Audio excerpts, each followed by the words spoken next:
12시에 많은 참여 바랍니다.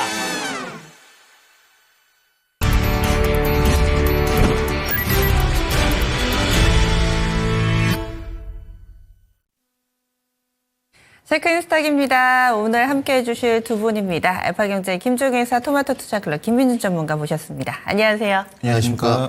예, 두 분과 함께 이야기 나눌 주제 보겠습니다.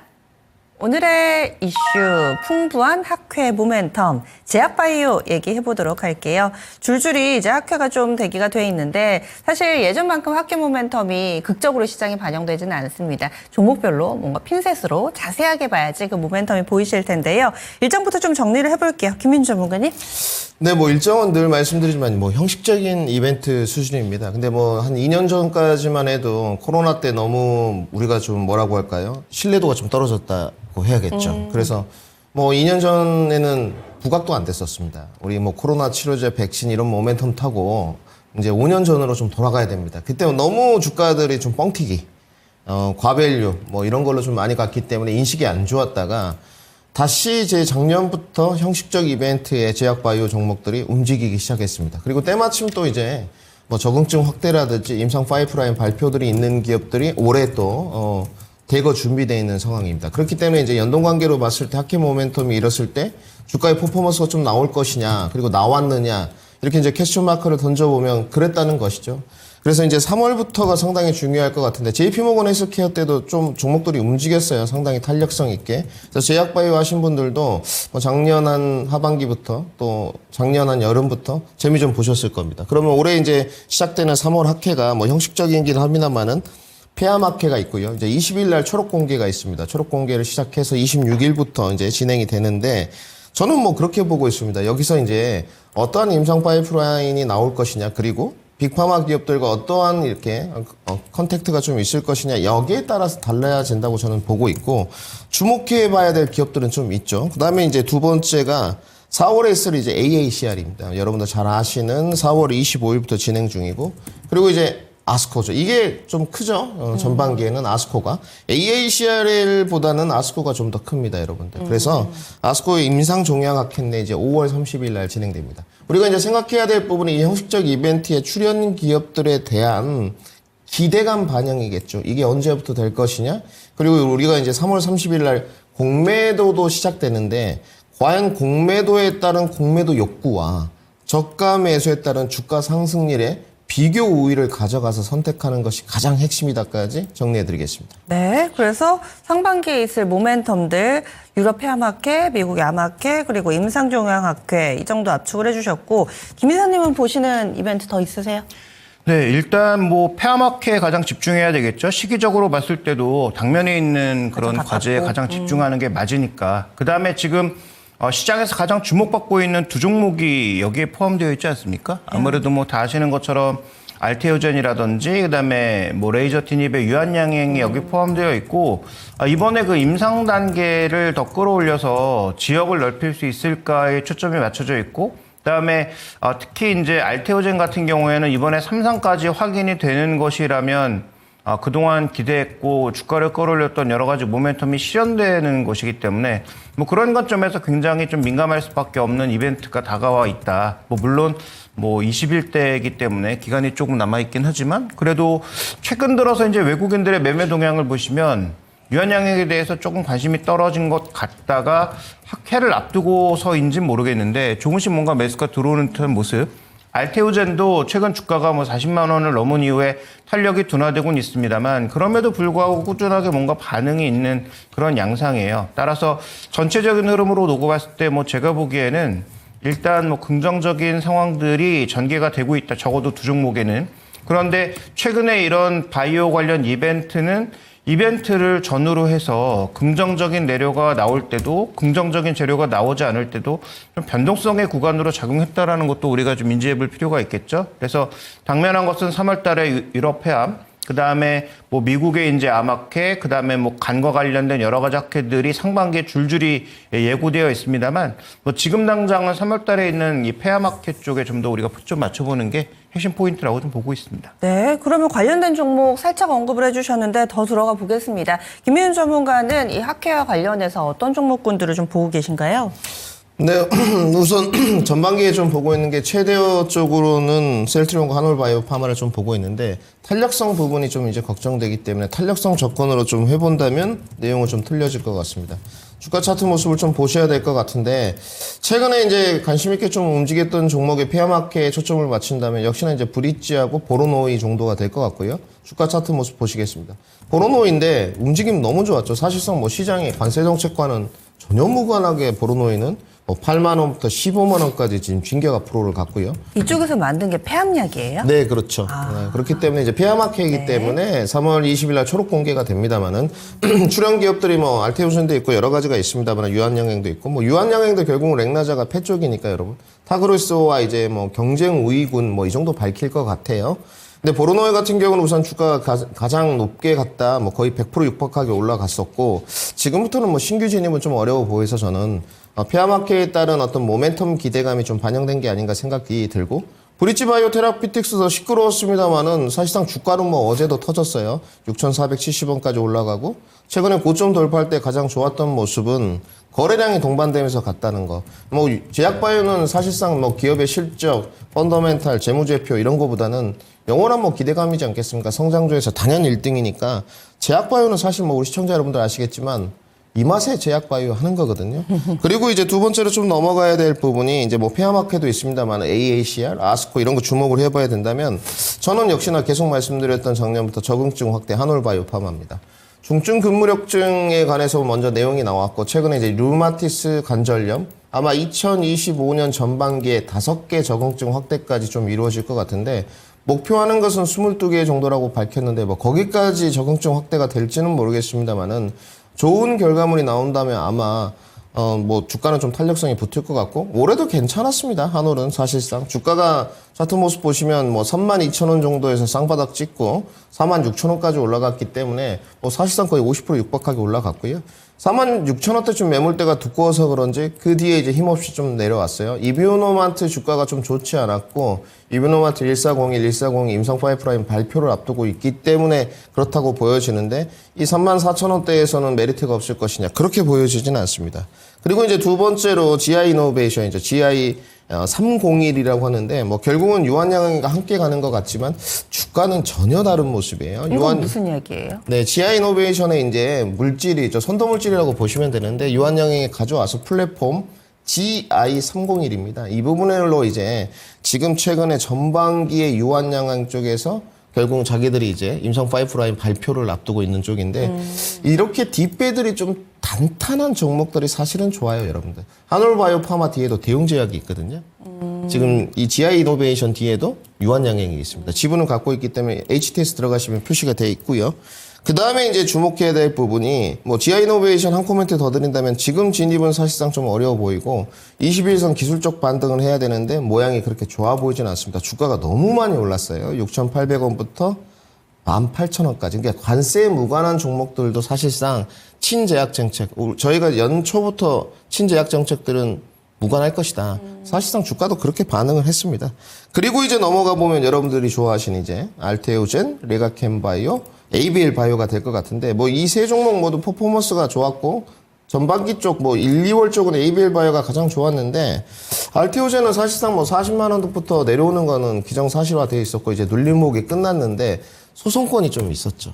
이게 너무 시끄러웠습니다, 사실상. 그런데 소송이 뭐 어제 뉴스플로어가 좀 나와서 뭐 6개월 안에 마무리된다 이런 게 있는데 근거는 없어 보이고요. 공판기간이 어떻게 진행될지 그것은 기자분들이 알 수 없는 노릇이고 단지 뭐 알테오젠의 어떤 외형 확대는 소송권만 마무리되면 더더욱 될 것이다. 이렇게 저도 판단을 하고 있습니다.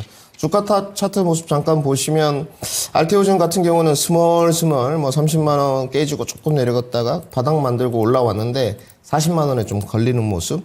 여기서 좋은 내용들이 좀 나오면 슈팅이 한번 나올 것 같은데 이 소송이 좀 발목을 잡고 있다 정리해 드리고요.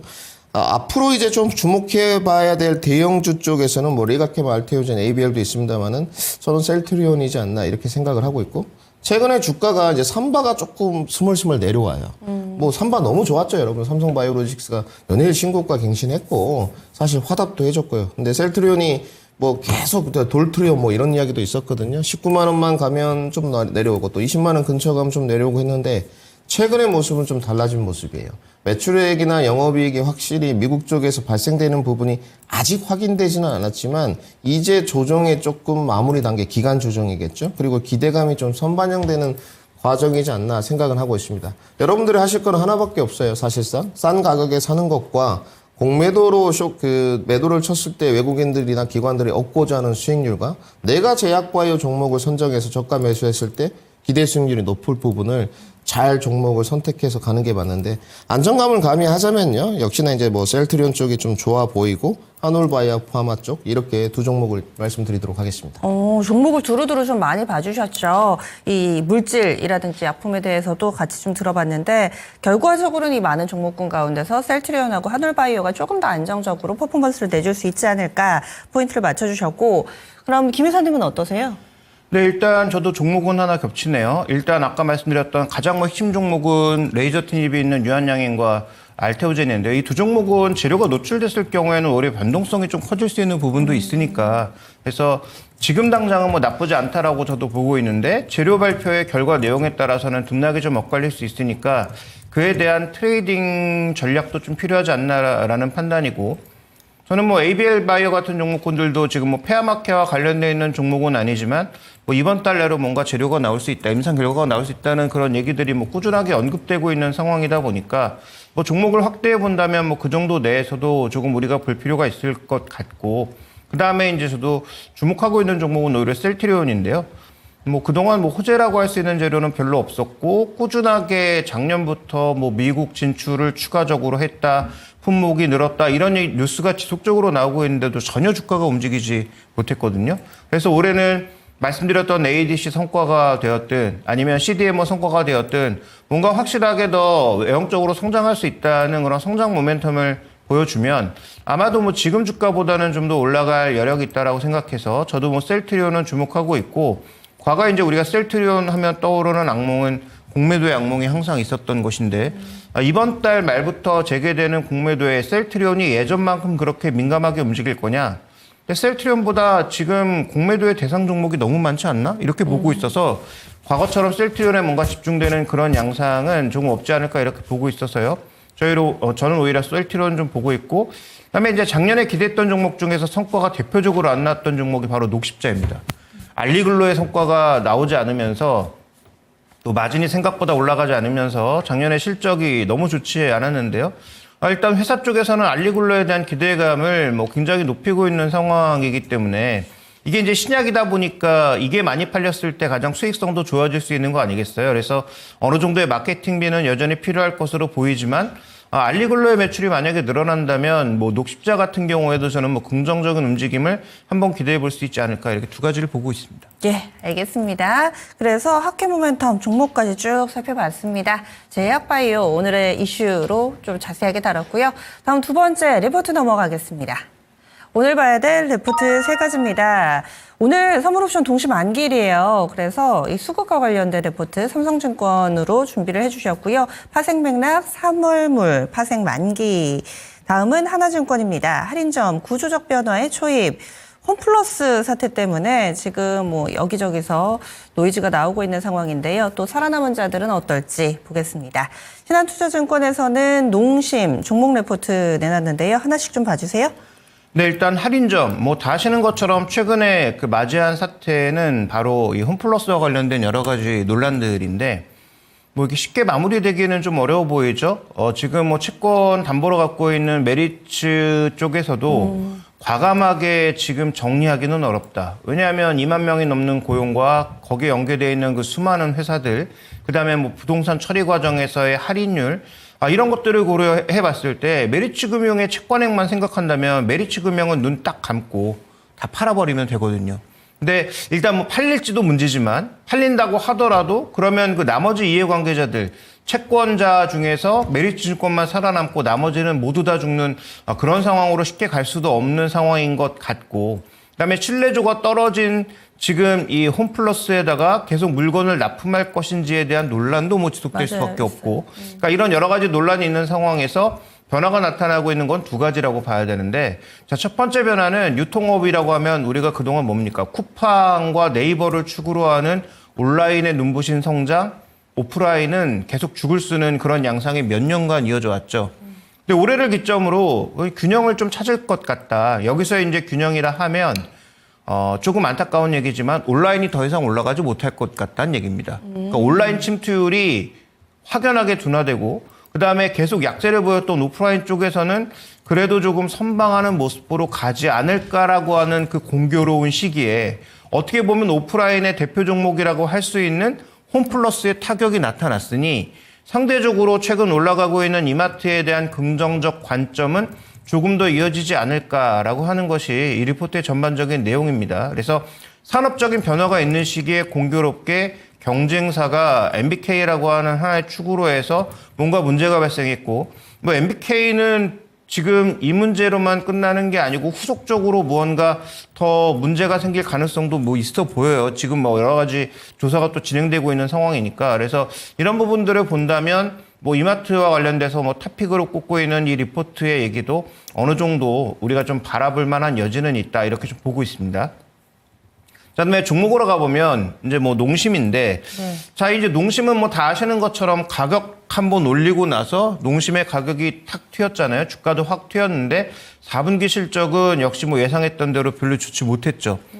그러면 1분기, 2분기부터 바로 이제 개선될 거냐. 뭐 이 부분은 조금 더 시간이 필요하지 않나라는 판단이고, 그다음에 작년에도 실적이 농심이 안 났던 이유 중에 대표적인 것은 미국의 제2공장 성과가 나오지 않은 것인데 이와 관련된 성과라든지, 그다음에 지금 농심 쪽에서는 엄청나게 기대하고 있는 이 툼바, 신라면 툼바의 효과가 과연 뭐 미국을 포함한 외국에서 얼마만큼 올라올 것인가. 이게 이제 그 핵심 포인트가 될 것 같습니다. 그다음에 또 하나 주목할 포인트는 그러면 이제 미국 쪽으로 이제 삼양식품의 이 불닭을 누르면서 갈 거냐, 둘 다 잘 될 거냐도 잘 살펴봐야 되는 이슈겠죠. 그래서 1분기까지는 아마도 마케팅비의 뭐 집중으로 인해서 여전히 뭐 실적이 좋아질 일은 없을 것 같은데 2분기에는 좀 실적이 좋아질 가능성, 그다음에 미국 쪽에서 좀 개선되는 모습을 보인다면 현재의 주가는 상대적으로 좀 많이 저렴해 보이는, 지금 삼양식품과 시총이 꽤 많이 벌어졌어요. 그래서 아마 그 상대적 가치로 봤을 때는 그 부분을 좀 메꾸려는 노력이 가지 않을까라는 그런 기대감 정도는 남아있다라고 보고 있고요. 대부분의 증권사들이 모두 동일한 리포트를 오늘 내고 있는 것 같습니다. 네. 그래서 두 개 레포트는 간략하게 봐주셨고, 아까 전에 이 할인점 말씀하시는데 저는 궁금했던 게 이 레포트에서는 어느 근거로 온라인의 성장이 정체될 거라고 보는 거예요? 성장률로 보면 그렇다라는 거죠. 지금 현재 거의 50% 차 있고 올해부터 성장률이 눈에 띄게 떨어진다. 그러니까 성장이 멈췄다라기보다는 약간 완숙기다? 성장의 속도가 떨어진다라고 판단하고 있습니다. 예, 알겠습니다. 그럼 첫 번째, 수급인 것 같은데요. 이 파생 맥락, 사물물, 파생 만기 어떤 내용인가요? 네, 일단 외국인들이 여전히 그 수급에서는 맥락을 매도 쪽으로 잡아가고 있는 상황이죠. 현물 쪽에서도 그렇지만 준비된 그림에서 보시는 것처럼 선물 쪽에서도 뭔가 매도가 이어지는 양상이어서 월물의 만기 기준에서 이렇게 매도가 이어지고 있다는 건 뭡니까? 지금 스프레드 거래가 지속적으로 이어지면서 롤오버, 그러니까 3월물에서 6월물로 그대로 매도가 이어졌다라고 봐야 되는데, 그러면 이런 외국인들의 매도가 이어졌다라고 하는 것은 해지의 성격이냐, 아니면 정말 시장을 안 좋게 보고 있는 것이냐가 중요한데, 어쨌든 3월물 포지션을 그대로 좀 이어가고 있다라는 것은 지수의 상단을 좀 막는 요소 중에 하나다라고 봐야 되는 거고요. 그럼 역으로 뒤집으면 뭐가 되겠습니까? 외국인이 선물 매수만 한다면, 그러면 지금 그 나타나고 있는 금융투자의 선물 매수는 뭘 의미하죠? 차익 매도를 의미하거든요. 그러면 차익 매도까지 끌고 왔던 외국인 선물의 흐름이기 때문에 외국인들이 현물 쪽에서는 최소한 덜 팔고 선물 쪽에서의 포지션만 바꿔줘도 금융투자의 매수를 야기할 수 있다는 관점에서 수급 개선이 풀릴 가능성이 있다라고 좀 봐야 되는 상황이고요.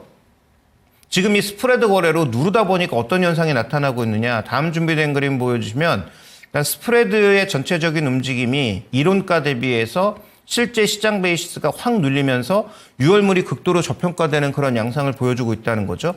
그러면 이 양상이 만약에 오늘도 이어질 경우, 이런 베이시스 흐름이 이어질 경우 오늘 종가에는 추가적인 매물이 나올 가능성도 있고요.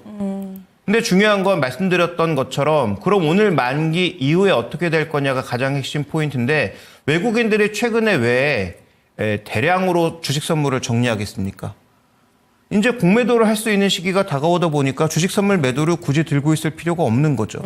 그다음에 그동안 우리 시장에 대응하기 위해서 코덱스 200과 주식 선물을 결합한 그런 이제 스프레드 거래나 아니면 차익 거래를 많이 했을 텐데, 자, 이것도 개별 주식에 대한 공매도가 풀리게 되면 실제로 내가 가지고 있는 포지션에 반대 포지션을 취할 수 있다라는 관점에서 주식 선물 매도도 일부 바뀔 수가 있는 거죠. 그러니까 상대적으로 저평가된 유월물의 흐름이 진짜로 유월물이 출발하는 내일 어떻게 갈 것이냐에 따라서 외국인 포지션이 바뀔 수 있다. 그래서 오늘 하루만 놓고 보게 된다면 추가적인 차익 매도가 나올 가능성이 높지만, 상대적으로 저평가된 유월물이 저평가에서 벗어나게 된다면 선물 시장 쪽에서 또 외국인 수급이 좀 풀릴 가능성이 있다. 그 다음에 전체 펀더멘탈로 봤을 때 우리의 수출이 1분기는 나쁘지 않고 2분기부터 반전하는 모습을 보여주게 될 경우 외국의 선물 움직임도 바뀔 수가 있겠죠. 그래서 그런 차원에서 봤을 때 지금의 수급은 어제 말씀드렸던 것처럼 지금 약간 뭔가 볼륨업을 했단 말이죠. 생각했던 것보다 만기지수보다 더 올라오고 있는 상황이에요. 그다음에 또 공교롭게도 반도체 종목군들이 미국 시장에서 탁 튀었는데, 오늘 아마 추가적으로 강세를 보인다면 추가 강세로 가기보다는 일정 부분 종가에는 좀 매물 압박을 받을 가능성이 있지 않느냐, 이렇게 좀 봐야 될 것 같고, 그렇지만 그 이외의 흐름은 크게 나쁘게 보이진 않는다, 좀 이렇게 봐야 될 것 같습니다. 네, 알겠습니다. 그래서 이 수급적으로 만기 흐름 확인을 해보시고, 그리고 나서 또 내일 6월 물가의 움직임을 좀 파악을 해보시면서, 하지만 큰 이변이 없는 한 시장의 분위기는 우상 기조, 여기에 영향을 크게 미칠 만한 수급 상황은 아니다, 얘기를 해주시네요. 레포트 3가지 알아봤습니다. 다음 빅데이터 넘어가겠습니다. 네, 오늘의 빅데이터 종목입니다. 하나마이크론 주셨고요. 이 종목이 어제도 상당히 이 반도체가 전체적으로 강하긴 했었는데 유난히 또 돋보이는 흐름을 나타냈습니다. 한 5% 정도의 오름세 보여줬는데, 이 종목을 가져오신 이유는요? 이 종목이 아마 작년, 재작년에 많은 애널리스트 전문가들이 높이 갈 거다.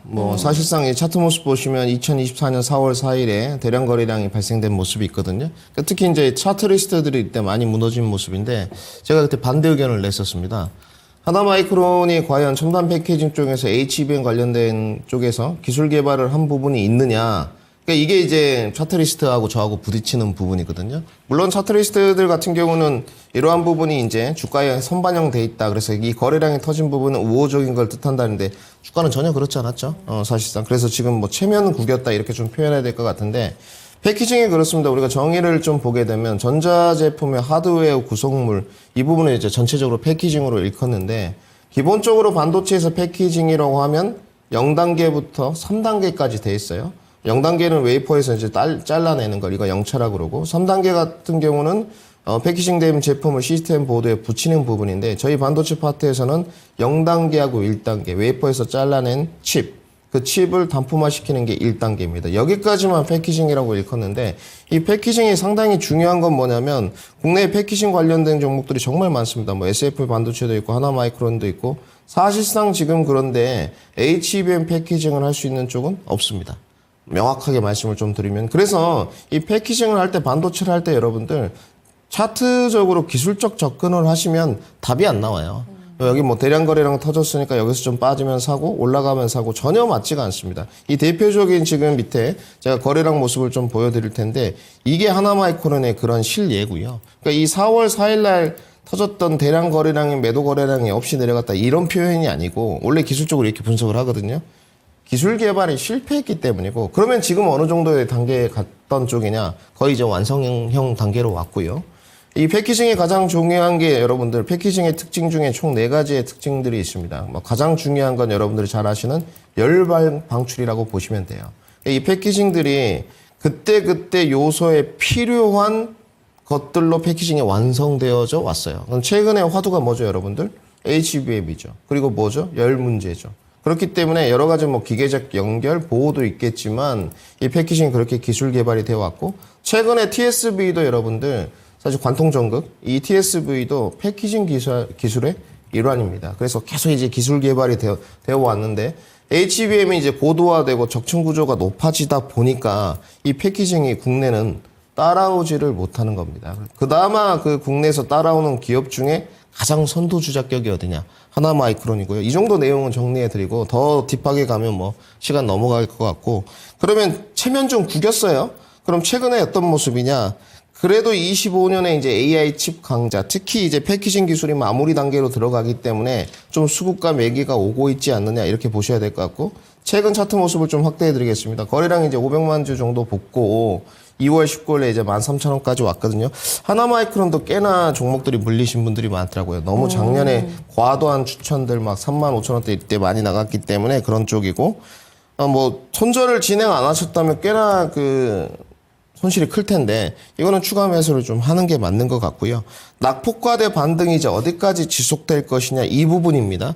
지금 하나마이크론 쪽에서는 뭐 2027년 이야기가 나오고 있는데 빠르게 기술 개발이 된다면 뭐 내년 정도 가능하지 않을까 싶고요. 뭐 삼성전자도 같이 연동된 삼성전자 향입니다. 그렇다면 지금 자리에서 기술적으로 이제 지금 현 위치에서 펀더멘탈적인 내용이나 기업의 분석 내용은 그러한데 어떤 형태를 띠고 있느냐, 과연 추가 반등의 여력이 어디까지 나오느냐. 어제 한번 돌려봤는데 사실은 뭐 한 15,000원 정도까지는 비춰지더라고요.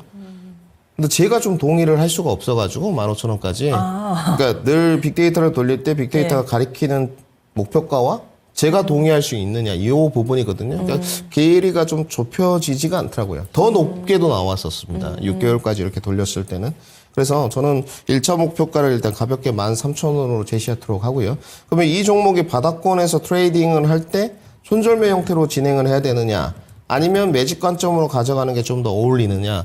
미래 장래 투자를 본다면 조금 더 매직 관점으로 가져가는 게 맞다는 판단으로 기결됐습니다. 그래서 손절가는 따로 제시 않도록 하고요. 목표가는 1차적으로 가볍게 13,000원 정도 업사이드 17%로 제시토록 하겠습니다. 오히려 더 가져오시긴 했는데 더 보수적으로 봐주셨어요. 그래서 증권사 레포트라든지 이런 부분들, 그리고 또 이 빅데이터에서 15,000원이라고 나오는데 전문가님의 시각을 더해 좀 안정적으로 13,700원 1차 목표가 설정을 해드렸고요. 조금은 모아 가셔도 되지 않을까, 손절 라인 제시하지 않았습니다. 이렇게 해서 설정을 해주셨는데, 반도체 쪽에 이슈가 있으니까 저희 동시호가 호가 들어오기 전이니까 얘기 좀 나눠볼게요. 오늘 새벽에 나왔던 소식에 따르면은 이 미국에서 중국의 범용 반도체에 대해서 관세를 부과할 수 있다, 이런 얘기가 좀 나왔는데, 이럴 경우에는 지금 삼성전자, SK 하이닉스에서 만드는 메모리 칩하고 그리고 또 이 창신 반도체 쪽에서 만드는 메모리 칩이 가격 격차가 많이 줄어들면서 이 부분이 우리 반도체 섹터에는 다소 좀 위협이 될 수 있다, 이런 분석들도 있었잖아요. 과연 반사익이 올 수 있을까요? 김민주 전문가님은 어떠세요? 뭐 위협 안 됩니다. 계속 말씀드리고 있지만 창신 메모리가 범용 반도체 DDR4에서 많이들 따라왔고, 지금 기술 개발을 제가 확인해 보니까 16나노 정도까지거든요. 그리고 웨이퍼 생산량이 20만 정도 장장도 되고 월입니다. 올해 지금 목표치가 중국의 대대적인 지원을 받아서 30만 장까지 생산한다고 하거든요. 하이닉스하고 삼성전자가 뭐 55만 장 정도 됩니다. 차이는 현격한데, 이제 저가형 반도체에서 조금 계속 독과점 구조를 가져왔던 뭐 삼성전자, 마이크론, SK하이닉스, D램 삼강체제가 벌써 20년, 30년 유지되고 있지 않습니까? 내줘야죠. 영원한 건 없습니다. 단지 우리가 삼성전자의 뭐 작년부터 이야기했던 이유는 삼성전자의 그런 미래 진일보한 기술력에 지금 앞서 나가는 기술력이 좀 더디지 않느냐, 이런 부분이었는데, 이 범용 반도체 부분에서는 벌써 삼성전자하고 하이닉스가 DDR5에 이미 집중을 하고 있고요. DDR5의 매출 비중은 늘어나고 있고, 최근에 고정가 가격도 4.6불에서 5달러로 넘어섰거든요. 그러니까 범용 반도체는 여러분들 고정 가격 상승이 중요한데 고정 가격 상승이 가고 있고, 그러면 삼성전자, 하이닉스, 뭐 마이크론, 삼강체제가 재고 자산을 이제 재고 물량을 조절했을 때 창신 메모리가 시장의 점유율이 한 6% 정도 돼요. 그 중에서도 중국 내수를 빼면 형편이 없는데 과연 그 물량을 다 감당할 수 있을 것이냐? 택도 없고요. 모든 교수님들도 그렇게 가리키고 있습니다. 단지 이제 중국의 격차를 뭐 5년으로 좁혔다, 10년으로 좁혔다, 이런 평들이 있어요. 맥시멈으로 봤을 때 5년으로 좁혔다고 하겠습니다. 우리나라도 빨리 이제 격차를 벌려야 되고요. 여기서 이제 뭐 기술력 유출이라든지 인력 유출이라든지 이런 뭐 걱정들이 있는 것이고, 그거는 뭐 정부에서 잘 해야 되는 부분이고, 그렇다면 단편적으로 봤을 때 앵커님 답변에 뭐 중국에 관세 제재를 하겠다, 당연히 득이 되는 건 당연한 거고요. 안 그래도 저희가 뭐 점유율이 높은 부분인데 중국을 때리면 어디로 오겠습니까? 뭐 삼성과 하이닉스로 올 수밖에 없고, 그에 대한 신뢰로 어제 레거시 뭐 정통 디램 랜드 이야기가 좀 나오면서 뭐 하이닉스 4%대 반등, 삼성전자 2%대 반등, 그리고 약간 정통 반도체 레거시와 관련된 종목들이 어제 또 급등 뭐 5, 6%씩 갔거든요. 그래서 오늘도 흐름은 양옵션 만기일이지만 이어지지 않겠느냐 이렇게 좀 판단하고 있습니다. 예, 알겠습니다. 이렇게 해서 빅데이터 종목 하나마이크론이었고요. 반도체와 관련된 내용까지 같이 좀 점검을 해봤습니다. 체크스탁이었습니다.